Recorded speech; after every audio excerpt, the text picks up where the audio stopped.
All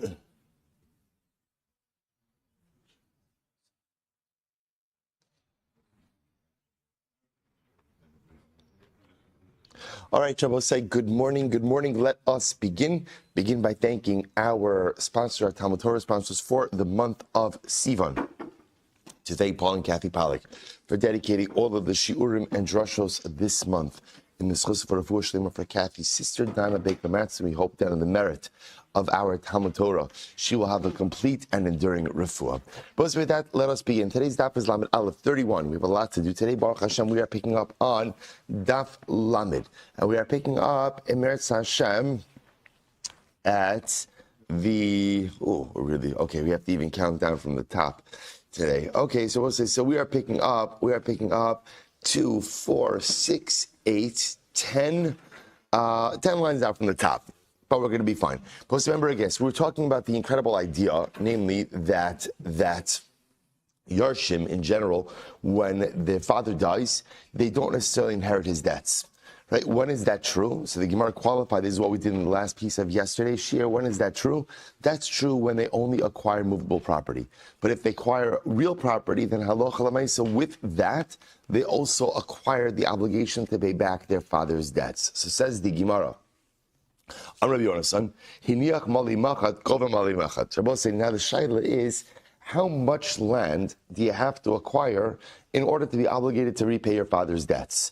To which the Gemara says, Rabbi Yonasan essentially says something very interesting, that you're obligated in the amount of the debt corresponding to the amount of land you acquire. So, for example, if you go ahead and you inherit, not acquire, you inherit land the size of a needle. Okay, so obviously being a little bit hyperbolic over here, meaning a very small amount of land.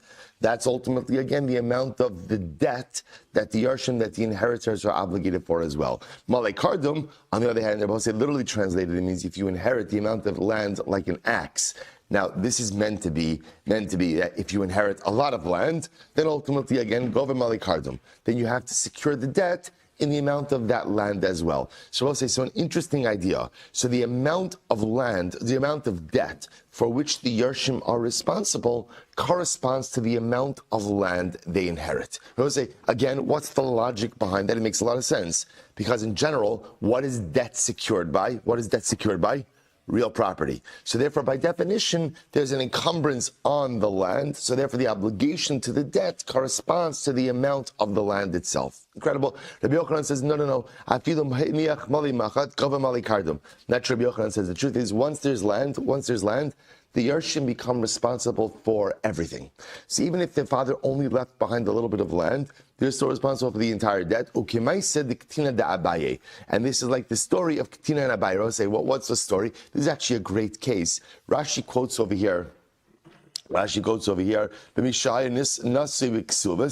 say, listen to the case. The case over here was, Reuven lent Shimon, let's call it $100,000. And what happened? Shimon died. Shimon left behind a parcel of property worth $10,000. $10,000. So what does Reuven the creditor do? This is great. Reuven goes to the children, and what does he do? He seizes the land. Ultimately, they purchased it back. Right? Then what did he do? He seized it again.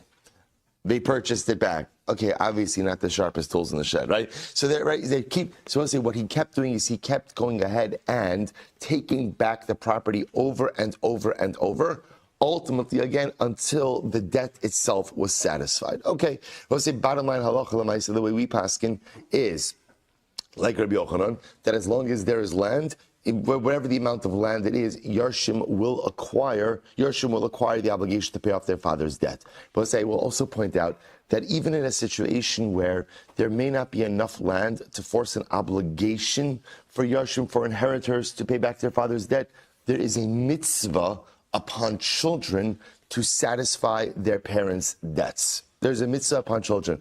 So I will say this actually is a lot spoken of, there's a lot written about this, that in general, halacha l'maisa, the neshama doesn't find rest until all of its debts are paid off. So there's a concept like this of children paying off the debts of their father, even if they're technically not obligated to do so. Okay, the Gemara goes weiter. The Gemara says, Tana Rabbanan Yisrael Shomer LeLevi, Ma'aser Yesh Chabiyad. They both say quickly. So much to do today. Okay, so Yisrael says to a Levi, listen to this case, we'll say, Yisrael says to a Levi, Ma'aser Yesh Chabiyadi. And I will say the truth is the statement itself is going to be somewhat enigmatic. We are on Lamed Amud Beis, middle of the page. So Tana Rabbanan Yisrael Shomer LeLevi. Yisrael says to a Levi, Ma'aser Yesh Chabiyadi. We'll say very quick review. Kohen gets Truma. Levi gets Ma'aser Rishon. That was up until, of course, remember when Ezra comes back with Klal Yisrael for the second Beis HaMikdash, the Leviim were penalized, right? They lost their Ma'aser Rishon. Why did they lose their Ma'aser Rishon? Because ultimately, again, they didn't come back. Leviim didn't come back, and as such were penalized in any event. So watch this case. Yisrael says to a Levi, I have Ma'aser Rishon of yours in my hand. In Choshesh in the Trumas Meiser Shabbat. We're not Choshesh for Trumas Meiser. I both say, what's Trumas Meiser? When a Levi gets his Meiser Rishon, a Levi is obligated to separate out from his tithe Trumas Meiser, which is a tithe he gives to the Kohen. So Levi gets his Meiser Rishon, Levi has to separate out Trumas Meiser. Okay, so Yisrael says to Levi, I have your Meiser Rishon.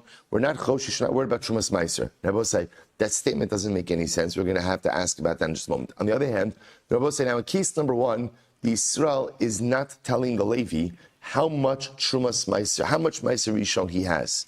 In case number two, Kor Meiser Yesh Chabiyadi, Yisrael says to the Levi, I have a kor, right, which is a measurement, a kor of Meiser Rishon of yours in my hand. Choshesh in the Trumas Meiser. Then we are concerned for Trumas Meiser. Still, no idea what we're talking about over here. My Kamar, what does this mean? Let's listen to this. Amar Abaye, Holy Kamar. Yisrael Shomar the Levi. Yisrael said to a Levi, Meiser Yesh Lecha Biyadi Vehelach Damav. Now watch this. A very interesting case. So Yisrael says to a Levi, Levi, here's the deal. I have your Meiser Rishon.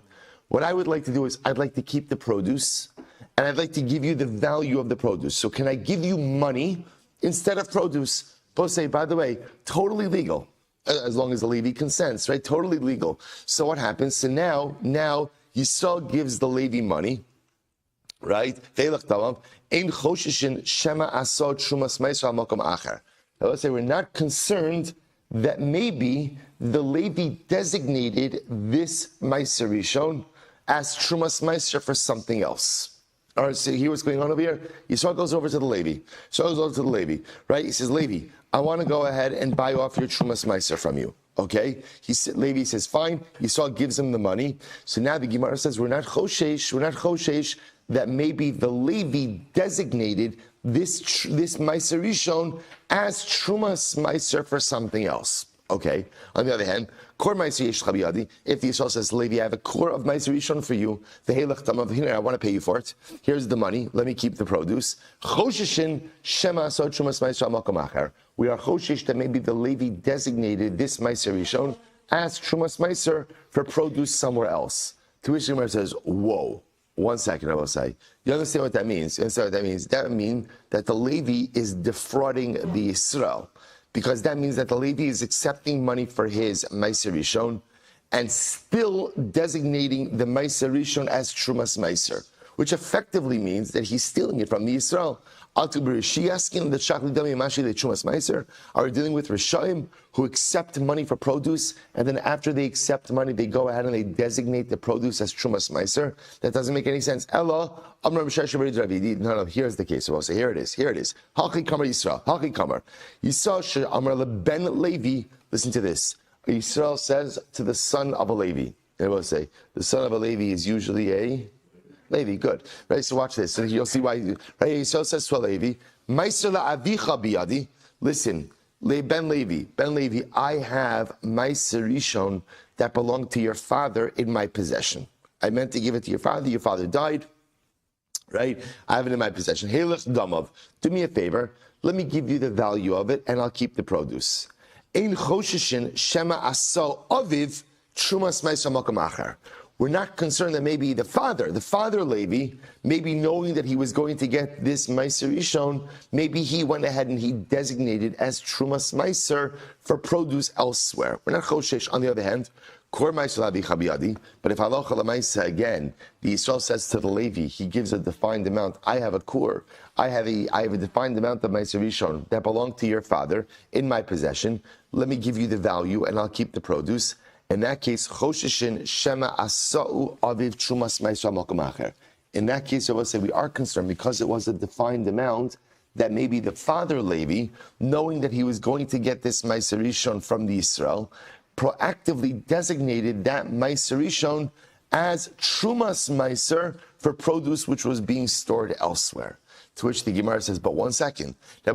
Just to understand what's happening over here, the whole concern that we seem to be having over here is that a Levi, knowing that he's going to get Ma'aser Rishon, designates that anticipatory Ma'aser Rishon as the Trumas Ma'aser portion for produce that is housed elsewhere. That's the concern over here. And essentially what the Gemara is saying is, when it's an undefined amount of Ma'aser Rishon, so the Levi doesn't know how much he's getting. Because he doesn't know as much as getting, therefore what? He's not going to proactively designate it as Trumas Ma'aser for produce elsewhere. But if he knows how much he's getting, then he can proactively, potentially designate it as Trumas Ma'aser for produce elsewhere. Here's the problem. We've seen this over and over and over again. When you tithe produce, they will say, how are you supposed to tithe produce? What we call min hamukaf. What does a min hamukaf mean? In proximity. In proximity. The way tithing is supposed to happen is, you're supposed to have a pile of produce, right? And you say, this is truma, this is meiser, depending on the year. This is meiser ani, this is meiser sheni. You're supposed to do it in proximity to the produce. You're not supposed to do it, right, from produce in one location on produce on another location. Now, if you did do that, right, if you did non-proximate tithing, what's the opposite of proximity? All right, non-proximate tithing. By the way, that sounds very technical. Long distance tithing, right? If you did long distance, I will say it works, but this is a highly unpreferred practice. New interpretation. Here we go. If a Ben Yisrael said to a Levi, this is what my father said to me. So we'll say, so now it's the Yisrael saying to the Levi, right? So the son of the Yisrael is saying to the Levi, this is what my Yisrael father said to me. Meiser yesh lecha biyadi. There is meiser rishon that we have of yours. O meiser la'avicha, or meiser rishon for your father. Choshishin l'trumas meiser shebo. So we'll say ultimately again, we are choshesh that the Yisrael never separated trumas meiser. I will say now that sounds like a very strange statement. Of course, Yisrael never separated out trumas meiser, because we'll say who separates out trumas meiser? The Levi on his portion, but you're going to see what it means in just a moment. Given the lokitz, since the amount of the Ma'aser Rishon was not defined, so therefore we assume that the Yisrael Balabayis never fully rectified the produce by separating out Trumas Ma'aser. On the other hand, Kor Ma'aser L'Chabiyadi, if the son of the Yisrael says to the Levi, but I have a core of Ma'aser Rishon from my father with me for you, all right, O Kor Ma'aser La'avicha, Biyadi, in Choshesh and the Trumas Ma'aser Shabo, we're not Choshesh that the Trumas Ma'aser is still there, i.e., we assume that the Yisrael father already separated out the Trumas Ma'aser. Kevan, the kids, Takune Takne Balabayis. I will say essentially when it's a defined amount, this is incredible. It's a defined amount, we assume that the Yisrael actually took care of all tithes, which means he separated out Truma, he separated out Ma'aser Rishon, and in the Ma'aser Rishon of the Levi, the Yisrael father separated out Trumas Ma'aser. That's one organized guy, right? Separate out everything. So the Gemara says, whoa. Right? I don't understand. Does the Yisrael Balabayis have the authority to separate out the Trumas Ma'aser from the Ma'aser Rishon of the Levi? Isn't that the Levi's obligation? So the Gemara says, Abba Elazar ben Gamlo, it reflects the view of Abba Elazar ben Gamlo. Listen to the sign, Abba Elazar ben Gamlo, Omer, V'nechshav lachem trumaschem. Both say the pasuk speaks about trumaschem. Top of Lamed Aleph. Ooh, today's daf, very exciting. Top of Lamed Aleph. B'shtei trumas hakasa medaber. Now, both say, if you notice, by the way, it's plural, right? Trumas. Torah is talking about two trumas. Now, both say, what are the two trumas? Achas truma gidola, the achas trumas meiser. The Kohen effectively gets two trumas, I will say. What are the two trumas? So one is the truma, what we call truma gidola. Well, who gives truma gidola? Who gives truma gidola? Yisraelim, right? I give truma gidola to the Kohen. So that's one truma. And I will say, then there's a second truma. What's the second truma? Second truma? Trumas meiser, which is taken from meiser rishon. Who gives that? Who gives that? The Levi. Watch this. So Torah equates them and says, Kishem shetruma gidola niteles ba'omed ubemachshava. We'll say just like truma gidola can be given ba'omed. We'll say omed means what? Approximation. We'll say this is fascinating. Midda oraisa. How much truma do you have to give to the Kohen? How much truma do you have to give to the Kohen? There is no shear. You could give one stalk of grain. One stalk of grain to the Kohen, and you have fulfilled your biblical obligation. Chazal came along and gave shiur, and they said, if you're generous, give 1/40th of your crop. You're a Benoni, I don't know, what is a Benoni? Average guy, right? Give 1/50th, right? You're stingy, give 1/60th. So I will say that's what it means, ba'omed. So ultimately, again, you could give truma gidola with an approximation, with an approximation, right? And so too, also you can give it a machshava. What a machshava means that we'll look at Rashi for just a moment, right? Rashi says, "Or machshava no sin in of b'tzad zeh." I was about to say, what you could do is you could set aside certain parts of a pile, right? Pile of produce as truma, and that designation works. So just like truma can be given with approximation and can be given with machshava, kach trumas meiser, they tell us about machshava. Trumas meiser could also be separated with omed, with an approximation. Ultimately, again, I will say, now understand that halacha l'maisa, trumas meiser actually is a fixed amount, right? It is a fixed amount. It's the 10th of the 10th that the Levi receives. But nevertheless, what it means is it doesn't have to be exact, but omed ub'machshava, and it can be set aside cognitively as well. So the Gemara says, "Ukashem sheyesh lo rishus la'balabayis lichom truma gidola." Similarly, again, the same way that the balabayis has the ability to separate out truma gidola, right, which is the Israel's portion to the Kohen. Kach yesh lo rishus la'balabayis lichom trumas meiser. So to Rebbe said, the balabayis has the ability to separate out trumas meiser. What's like givaldik? No, absolutely incredible chiddush. So the fact that the Torah links the two trumas together tells us that their halachos are the same. Meaning, the same when it comes to truma gidola, right, which is the portion that the Israel, give directly to the Kohen.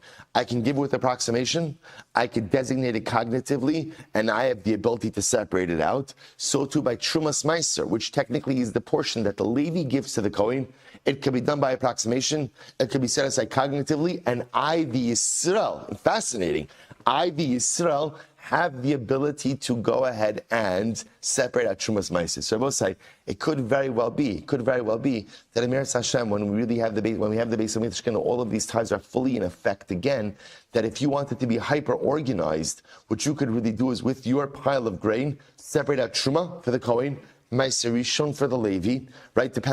And then from the Levi's portion, actively separate out the trumas meiser. The trumas meiser, ultimately again for the Kohen, and then depending on the year, your meiser sheni, meiser ani. Incredible.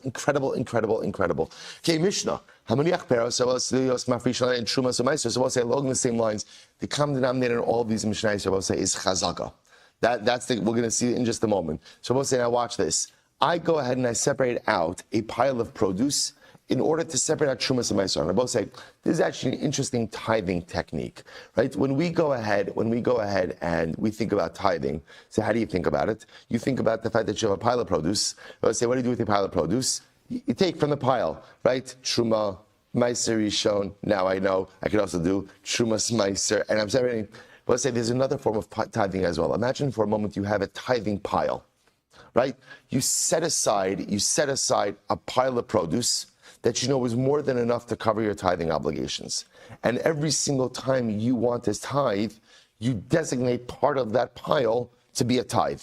That's the case over here. Hamaniach peros, lios mafrish alein. Rabbi say, take a look at Rashi. Hamaniach peres lios mafrish alein. Somich al elu. I'm literally, again, I'm somich. I'm dependent on this pile. Va'ochel tvalam acherim sheyesh lo. Va'omer lo, harei trumasan ba'osen pero shektzisi lekach. V'kein oset tamid. So I have a truma pile. It's such a great idea. Truma pile. This way, again, I will say, I never have to work. Now, what's the beauty of a truma pile, of a tithing pile? Not just truma. What's the beauty of a tithing pile? The beauty is that although it might not be ideal at times, what it allows you is to always eat produce.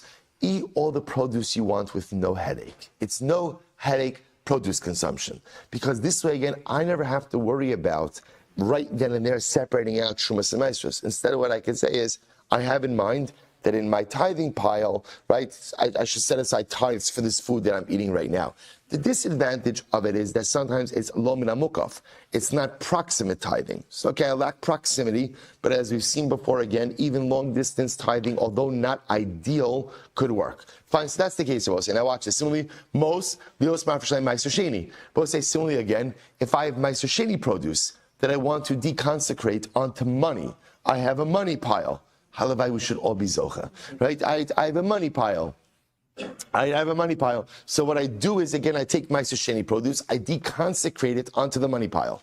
So I'll say, so now watch this. So I'll say, so now here's the case. Here's the case. My produce pile is at home. Is at home. Me, I'm traveling the world. So I'll say, so I haven't seen my produce pile. The Mishnah says you could continue to utilize the produce pile, assuming that it is in existence. Chazak, Rebbe said, this is the common denominator. Remember again, how did this all start? How do we get into all this? Remember, how did this start? This started with a shaliach. Right? Reuven is divorcing his wife. Reuven's overseas. Shaliach takes the get. What's in the back of the shaliach's mind the whole time? What is he wondering about? Is Reuven still alive? What does the Mishnah say? Cheskas chai. So Rebbe said, that's the common denominator over here. It's the same idea. I could continue to use this produce pile with the chazaka that it is still intact. The chazaka is still intact. Im avdu, so we'll say, now what happens? Now, yeah, so watch this. So now what happens? I come home. And I see, first thing, of course, before I even look in on the family, I look in on my produce pile, right? On my tithing pile. We'll say, what happens? I realize it's rotten. So I'll say, so now what's the shaila? Now what do? Right, I have been tithing like nobody's business, right, over the last couple of weeks. So now, what's the status of all of my tithes? To which the Gemara says, listen to this, Im avdu harei ze choshesh me'eis leis div Rabbi Elazar. Rabbi Elazar says you have to be choshesh me'eis leis. I will say me'eis leis means 24 hours. Now, what that means, we don't understand yet. What does that mean? what 24 hours? Which 24 hours? We'll see in the Gemara. Rabbi Yehuda says, B'shlosha prakim both kines hayayin. In general, we'll say just along these same lines, now that we know that there's spoilage, right? Spoilage occurs. So Rabbi Yehuda says 3 times of the year, you have to check on your wine, right? B'kidum shalmatze achad, when the east wind begins to blow after Sukkot, ubaltsas smadar, when the crops are really, when the grapes begin to blossom, ubishas knisas mayim bebosar, and when the grapes begin to acquire their moisture. Those are the 3 times, again, you have to go ahead and check on the wine. Rashi says over here, first wide line, Shenicho lios mafrisha alav, tzarach lebot ko shema hechmitz ve'in tarmim min hachom zeh. We'll say now what this really means is like this. If you can imagine for a moment, remember, you have to tithe wine as well. So I have a great idea. I have a wine barrel, a tithing barrel. I keep all of my tithing wine in there. So the Gemara says, that's fine. Rabbi Yehuda says, you have to check that wine has not turned to vinegar 3 times of the year, just to make sure that your tithing barrel is still intact. Beautiful. Says Gemara, says, let's analyze this. So now let's listen. Now, here's what we know from the Mishnah, right? Number one, I can go ahead and set up a pile of fruit to be my tithing pile. And that way, even if I'm long distance, I can have in mind that whatever produce I'm consuming, the tithe should be taken from that pile of produce that's back in my house. Beautiful. And it works. Not ideal, but absolutely works. Now we'll say, now what happened? I came home, and I see that either, let's say the pile is gone, right, or the pile is spoiled. So we'll say, Rabbi Elazar says, Choshish me'is le'is. Says what does this mean? Rabbi Yochanan me'is le'is shel b'dika. Rabbi Yochanan says like this, Rabbi, from the time you find the produce has spoiled or is gone, what you assume is it's been gone or spoiled for the last 24 hours. That's what you assume. So in other words, what that means effectively is any tithes you separated out based on that pile for the last 24 hours are ineffective. You'd have to retithe.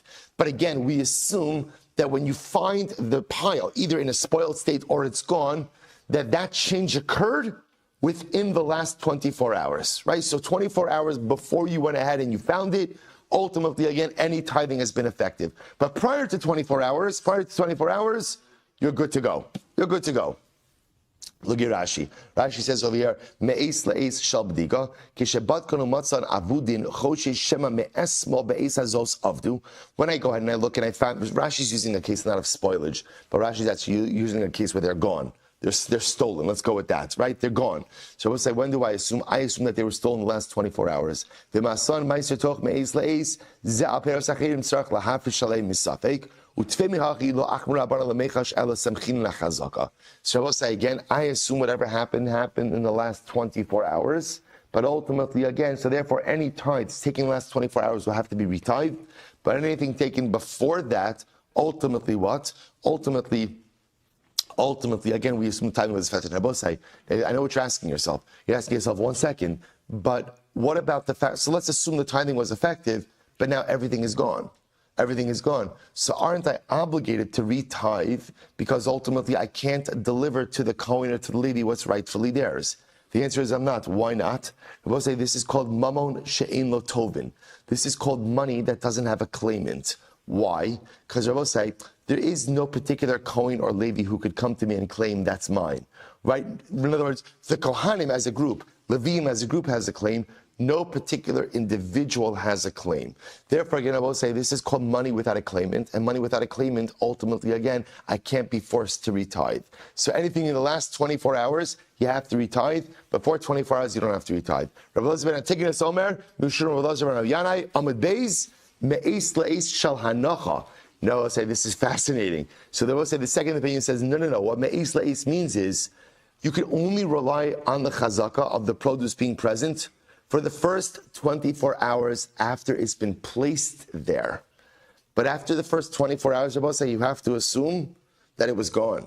We'll say you hear this tremendous machlokes. So again, first opinion says that we assume the produce was there until the last 24 hours. In other words, you come back, it's gone. We back up the fact that it was stolen or gone for the last 24 hours. But before the last 24 hours, it was there. Second opinion says no. What we assume is the only time you could assume it was there was for the first 24 hours after it's been placed there. But after that, ultimately, again, we assume that it is gone. Incredible. So tonight, Rabbi said we learned Avdu hareze choshesh me'es le'es. Right? The Mishnah said that if the produce was lost, we're choshesh me'es le'es. So bishul laman damar eis le'es shabadika. So according to the first opinion, who says that what it means is we assume that it's been lost for 24 hours prior to the time that you found it. Shapir, I will say that lashon makes sense. But for the opinion who says that no, the chazaka only existed for the first 24 hours after you placed it, hay me'is le'es, Mishnah shouldn't say me'is le'es, rather it should say ad me'is le'es mibayile. It should say that ultimately, again, you only have the chazaka that the fruit was there, ad me'es le'es, up until the end of the first 24 hours. The fact that the Mishnah doesn't say that seems to indicate, is kasha, seems to pose a question to the second approach and seems to support the first approach. So I will say, the Gemara seems to be coming to the conclusion over here that halacha l'maaseh, if you leave a tithing pile, come back and find that it is gone, we assume that it was there up until the previous 24 hours that you found it. So in other words, just to illustrate this, right? You've been gone a month tithing on that produce pile, and now what happens? You come back Friday morning at 6 a.m. and find that it was gone. We assume that it was there the entire time up until when? Thursday morning, 6 a.m. So in other words, the only problem you're going to have is you're going to have to retithe anything that you tithe between Thursday morning, 6 a.m. and Friday morning, 6 a.m. But anything before that, you could ultimately, again, rely on the chazaka. Incredible. I'm Rebbe Elazar. So I'll say, dear Rebbe Elazar, I'm Rebbe Elazar. Cholkin alav chaverev al Rabbi Elazar. Right? Ultimately, again, Rabbi Elazar's friends disagree with him. Rabbi Elazar's friends disagree with him. Rabbi Elazar, remember again, because Rabbi Elazar was the opinion who said me'es la'es. Me'es la'es. Rabbi Elazar's friends disagree. And I will say, now what's Rabbi Elazar's chap? What's his whole chap? Rabbi Elazar's whole idea is that we assume chazaka is intact, right? We assume chazaka is intact until when? Until when? Right? Now, let's work this through. Right? We assume if something has a chazaka, that chazaka is intact until when? Until you discover that it has changed. And I will say, listen to this. But then, listen to this, Moshe Haskell. But then we assume change doesn't occur instantaneously, right? Change occurs gradually. So therefore, again, we assume the fruit wasn't lost the second before I walked into the house. So therefore, I will say, when did the change occur? When did the change occur? Sometime over when? The previous 24 hours, which I will say, by the way, is a significant Musar Haskell. Right? I will say there is such a thing as instantaneous change. There absolutely is. Rav Kook speaks about this concept in Oros HaTshuva, that a person Rav Kook calls it tshuva pitomis. Tshuva pitomis, which literally means instantaneous change. That a person could go ahead and literally stop everything, do a 180. Rav Kook says there's another form of tshuva called tshuva hadragis, like darga, which means step tshuva, incremental tshuva. They both say they're both incredible and they're both profound. But the truth is, conventional wisdom says that the way to affect long-term change is through incremental change. So we'll say, just pointing out, that's the most haskell in this, right? What does Rebbe Elazar say? Rebbe Elazar says, when you come back and you find the fruit was gone, that change didn't just occur now. Right? It must have been incremental. So what's the increment that he has? He has 24 hours. Rabbi will say what's true for a pile of fruit is also true for us. Right? There's sometimes dramatic life change. As much as you sometimes in life can affect tshuva pitomis. You can create instantaneous change. But again, I don't know that that's the goal. The goal really ultimately is to affect within our lives incremental change, as the sustainability of that is usually much more heightened. So what says Gavaiter? So the Gemara says as follows. This now, let's listen to this case. Mikvah shenimdat, great case. We've actually had this a number of times. You have a mikvah. You measure the mikvah. I will say now, we assume the mikvah up until now was kosher. Now somebody decided to measure the mikvah. V'nimtza chaser. I will say, it turns out the mikvah only has a 39 sa'ah. Wow. So what's the shaila? So we'll say, what's the status of everything? So kol taro shenasa gabav l'mafreya, bein bir shasayacha, bein bir shasarabim tmeos. So I will say, so this is the other Rebbe. So remember again, if you're Rebbe Elazar, and ultimately again, you just check the mikvah, and halacha l'maisa, it turned out to be 39 sa'ah. What would Rebbe Elazar say about such a mikvah? What would he say? Let's assume he goes to the 24-hour rule, right? So I'll say, this other opinion holds, no. Anything and everything ever used in this mikvah is now tameh. Now we'll say, it's tameh until when? Until the last time you knew definitively that the mikvah was fully intact. So I will say, so this is the alternative position. So pshita de chalukin. So okay, it's pretty obvious that they argue on Rebbe Elazar. Mal de tema. So you might have thought, what does it mean when they say everything is tamei lemafreya? Mai lemafreya, me'es la'es. Maybe their lemafreya actually agrees with Rebbe Elazar, and it means 24 hours. Kamash malano. So we'll say, so there is an alternative opinion over here. So Rebbe Elazar only backs up the change in chazaka for 24 hours. But there is an alternative opinion that says lemafreya means everything that's ever been used in this mikvah is now ineffective, right? Is now tamei. So the last time you knew the mikvah itself was definitively tar. Incredible. So I'll say now let's talk about other stuff. Rabbi Yehuda said based on the fact that we know that when it comes to produce, there is an issue of spoilage or theft for that matter. So therefore, if one is using a pile of fruit, or in this case over here, a barrel of wine, for truma or for tithing designation, you have to check in on your barrel a couple of times a year to make sure that it has not turned to vinegar. So listen, now watch this. The first time you have to go ahead and check on it is Bekidum Shal Motzei Achag Shal Tkufa. So Bekidum Shal Motzei Achag. Before the eastern wind begins to blow on Motzei Sukkis. So now the Bryce says, Satana, Bekidum Shal Motzei Achag Shal Tkufa. So we'll say that's only Gemara says qualifies this. That's only if Sukkis is falling out after the autumnal equinox.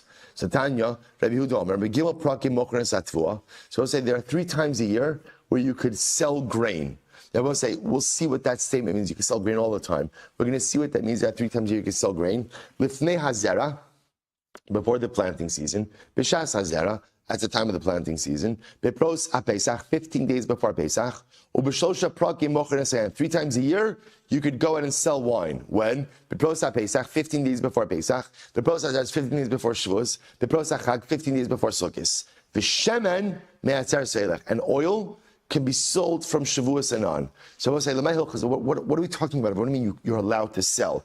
You can sell produce anytime you want. Amar Rava v'timra papa l'shutfin. They'll say, this is fascinating. It's fascinating. What it means is in a partnership. So we'll say, imagine for a moment, Reuven and Shimon are in a partnership to sell wine or to sell grain or to sell oil. In general, we'll say the way it works in partnerships is if one partner wants to do something, what does he have to do? He has to consult with the other partner. Of course, also you could have different kinds of partnership arrangements, but the default partnership arrangement is Reuven can't do something without Shimon. The exception, so we'll say, is what the Gemara is saying over here is there are certain times of year where it's understood you're selling certain produce. During those times of year, one partner could sell without the consent or knowledge of the other. So Reuven could sell the grain at these appointed times. Shimon could sell the oil at these. So I'll say that's what it means when it says mochrin, that one partner could sell without the knowledge, because these are the common times that you would sell this produce. Mikan ve'elech. We'll say, what about after these appointed dates? After these appointed dates pass, after the appointed dates pass, Rabbi said, then every day is a proper day for a sale of these items. Okay, so the pasuk says as follows: Vayhi kizrach hashemesh vayman alakim ruach kadim charishes. So we'll say. So I just want to point out. Just now, we're going to talk a little bit about winds, which is really quite a really beautiful, incredible sugya. But say, remember again, in the Mishnah, Rabbi Huda said the first time you have to check on the wine is bikidum shamatzei chag, when the eastern wind begins to blow after Sukkot. So we're going to talk about now the power of the eastern wind a little bit and its destructive nature. So watch this. The Gemara says as follows. What's the meaning of the pasuk? Vayhi kizrach hashemesh vayiman alakim ruach kadim charishes. So we'll say by Sefer Yonah, right? Ultimately, again, is the end of Sefer Yonah, where Yonah is sitting under his kikayon, his tree that he planted. So the pasuk says it was when the sun came out, Hashem brought about the ruach kadim charishes, an eastern wind charishes. We'll say my charishes. Rabbi Yehuda b'shashim and hasheves. This wind is so powerful that when it blows, oset tilamim biyam. It makes waves. It makes waves in the sea, like a harsh, like furrows in the sea. So we'll see from here that the power of an eastern wind is that it blows. It blows strong. Amrli Rabba, ihachi hainu dichsiv, vatach hashemesh al rosh Yonah vayisalav. So if that's the case, we'll say, so why does it say the sun came out and it was beating down on Yonah's head and he became faint? But if the eastern wind blows so hard, then that breeze should revive him. Rather, Rabbi said the way the eastern wind works is that when the eastern wind blows, all of the other winds stop. When the eastern wind blows, all of the other winds stop. So we'll say the power of the eastern. So we'll say we're not really in touch with these things as much. But Lamaisa, apparently, at any given point, there's multiple winds that are blowing. Let's say it's incredible how the Rebbe Shalom runs a world. He runs a world where so many things happen that sustain us and take care of us, and that we're often unaware. Let's say, we're often like such babies. What do I mean by that? And I will say, like a little baby. So a little baby has no idea what everyone around him is doing. Right? This one is going shopping, and this one is making food, and this one is holding, and this one's staying up. And as far as the baby knows, we'll say, what is the baby? I don't know what a baby is aware of, actually, but it appears at least that the baby is totally oblivious. There's this whole ecosystem around the baby, caring for the baby. Baby is oblivious. We'll say, so often we are the same way in this world. There's a whole ecosystem. Just for us, the ecosystem has one name, and it's Ribono Shel Olam. HaKadosh Baruch Hu creates a whole ecosystem around us to take care of us. And like the infant, we go through life totally unaware of the ecosystem that's around us. The winds have to blow a certain way in order for everything in the world to go ahead and exist. And I will say, who makes sure that happens? The Ribono Shel Olam. Mamish like infants. in an ecosystem of love and care and compassion all around us. So the Gemara goes like, when ultimately, again, is your clothing warm? In other words, when are you warm? Ultimately, again, at the time, at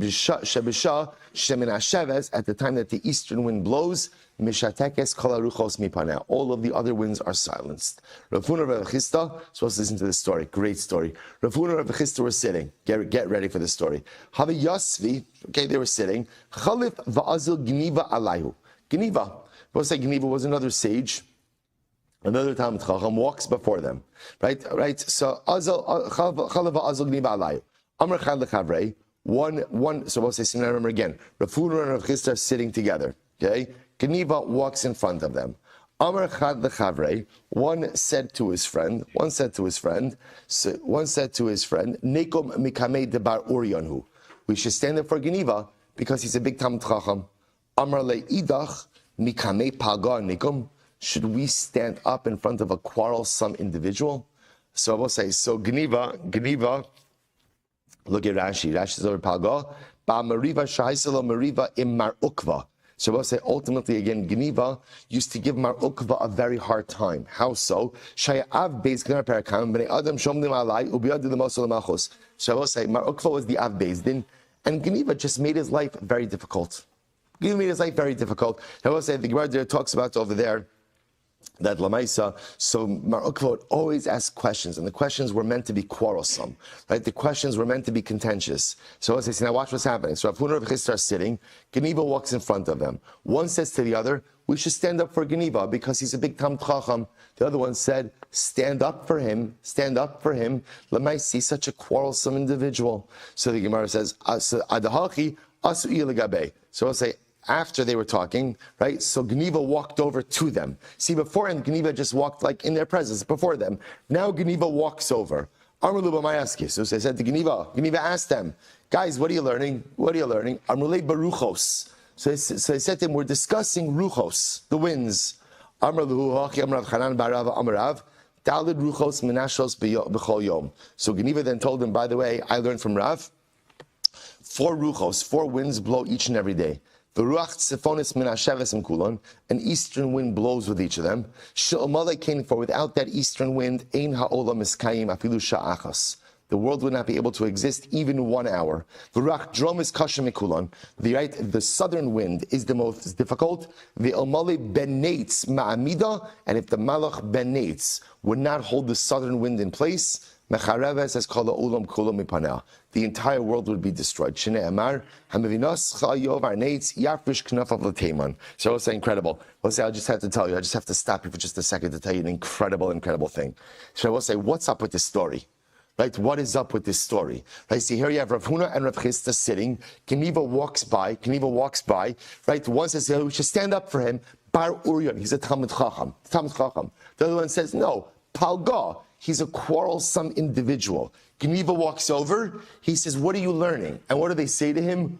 Ruchos. And then he proceeds to tell them about, a pilpul about Ruchos. So I will say, just listen to this for a moment. The Gerer Rebbe says, what's happening over here? So I will say, okay, there he quotes over here that there's a machlokes between the Yerushalmi and the Bavli. Listen to this, I will say. The Mishnah, as we have it in Pirkei Avos, says, Kol sheruach habrios noche hemenu, ruach hamokum noche hemenu. In our version of Pirkei Avos, it says, if you are a person who is pleasing to other people, the Ribono Shel Olam loves you. Now let's say, the key to a successful relationship with God is knowing how to relate and how to navigate with other people. And I will say, some people go through life and I don't care what anyone thinks. What matters most, I'm doing the right thing. Sometimes that's true, but 97% of the time, it's not true. 97% of the time, the goal in life is to be the kind of person who is able to coexist in harmony with other people. A person who knows how to relate to other people. And if you know how to relate to others and could get along with others, that is a good sign that you are able to create a relationship with HaKadosh Baruch Hu. So that's the Bavli says. First, it starts with the relationship with people. Kol sheruach habrios, whoever the ruach, the spirit of the people, you get along with people, you're going to get along with HaKadosh Baruch Hu. The Yerushalmi has a different version. The Yerushalmi, it says, Kol sheruach hamakom nocha hemenu, ruach habrios nocha hemenu. The Yerushalmi says, whoever is able to give nachos, whoever the ruach of Hashem is content with, if you're able to get along with HaKadosh Baruch Hu, you'll get along with people as well. Says the Beis Yisrael something amazing. Geniva walks by. The first person says, we should stand up for him. You know why? He's a Talmid Chacham. Second person says, not standing up for him. He's a quarrelsome individual. Geniva walks over, and Geniva says, hey guys, what are you talking about? And what do they answer? Talking about ruchos. They weren't talking about eastern winds or southern winds. They were talking about the machlokes Bavli and Yerushalmi. Kol sheruach hamakom versus ruach habrios. He'll say, what is the determinant of personalistic success in this world? Is it your ability to create relationships with other people? Or is it your ability to go ahead and create relationships with Kadosh Baruch Hu? So the first person who said you should stand up for Geniva, Bar Uryan, he's a Talmid Chacham. If he's a Talmid Chacham, then he's a person of Ruach HaMakom Nocha Himenu. And if it's Ruach HaMakom Nocha Himenu, then we should learn to get along with him as well. Second opinion says, no, as we go like the Bavli, Kol Sheruach Habrios Nocha Himenu. Right? No. You have to be a Shalom Dika person. You have to be the kind of person who coexists with other people. If you could do that, then your Torah is meaningful. But if you don't know how to get along with other people, then Lamaisi, your Torah is meaningless. There's no need to stand up. So I will say, Geniva here, as Geniva thinks, they're talking about ruchos. But when says the Beis Yisrael, says the Gerer, they're talking about machlokes Bavli and Yerushalmi. What's the determinant for personalistic success? Ruach HaMakom, is that what comes first? Therefore, we should stand up for him? Or Ruach HaBrios, we don't have to stand up for him, ultimately, again, because he's a quarrelsome individual. Incredible, Rabbi. But I just want to point out something amazing. However we pass him, just understand the power of this exchange. Geniva was an outstanding Talmid Chacham. But Rabbi, you see from here, now the Gemara doesn't name who said what. Right? It doesn't say who said stand up. It doesn't say who's... I just want to point out to you how you see how important midos tovos are to create a complete identity. That here, one of these opinions said, yeah, Geniva is a great Talmid Chacham. He's a great Talmid Chacham. Rabbi say, he's quarrelsome. He's difficult. He doesn't know how to get along with people. And as such, I'm not standing up. He's a repository of Torah. I would say being a repository of Torah is only meaningful if it's accompanied by the right midos. Midos make the man. If you have midos, Rabosai, then the Torah you have is a beautiful additional accessory. Without proper midos, unfortunately, the Torah just becomes another body of knowledge. Incredible piece. Let's go a little bit weiter. Rav Nachman bar Yitzchak, Rav Yossi. So we'll say Rav Nachman bar Yitzchak, we're sitting. Have a chalev v'azur Rav Nachman bar Yaakov, Yosef beguharka didava uparis alei sarbala dekarsi. Interesting case, Rabbi says. So what happens? So another story. Rabbi says, you know what? Actually, we'll stop over here for today. So we'll say, by the way, I think this is super impressive, right? I'm just saying, to get essentially from the middle of yesterday's daf, right? Okay, we didn't finish the parach. We'll save it in Miras Hashem for Shabbos. Save it for Shabbos. I was saying, by the way, it's sad when I have to elicit positive feedback from the shir, right? Again, okay, but fine. You know what? It's fine. You know what? It's 6:44. Yeah. Again, Shabbos. We're going to do a. I'm going to give. We're going to give shir Shabbos. I'm going to give shir Shabbos in Miras Hashem this week. I was saying, so we'll get through. We'll finish the parach together. Another great story. I was saying, another great week of learning Gittin Erev Shabbos Shkoyach.